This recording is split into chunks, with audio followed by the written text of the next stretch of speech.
Mind set వస్తుంది ఖచ్చితంగా. ఇరుగు పొరుగు వారు అంటారు, యేసుప్రభువుని నమ్ముకొని ఏం సాధించావు అంటారు. యేసుప్రభువుని నమ్ముకొని ఏమి సంపాదించావు అంటారు.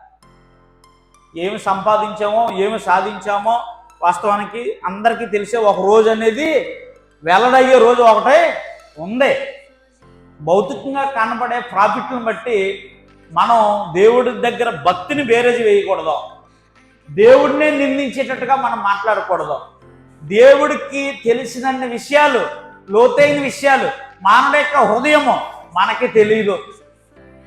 నేను ఒక వ్యక్తితో మాట్లాడుతూ ఉంటే, బ్రదరు మీరు రేపు వస్తారా అన్నాను. అంటే లేదు బ్రదరు, మనం ప్రార్థన నేను వచ్చేస్తానా అన్నాడు.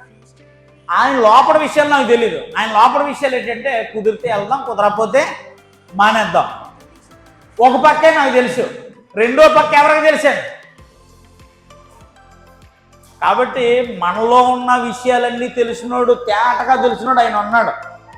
మనం ఇక్కడ ప్రార్థనకు వచ్చినట్టు, ఉపవాసం చేసినట్టు, లేదా ప్రార్థించినట్టు ఉన్నంత మాత్రాన మనం కరెక్ట్ అని రూఢీపరుచుకొని స్వనీతిని పూనుకొని వెళ్ళిపోతే మాత్రం ప్రతిఫలాలు చేదుగా ఉంటాయి.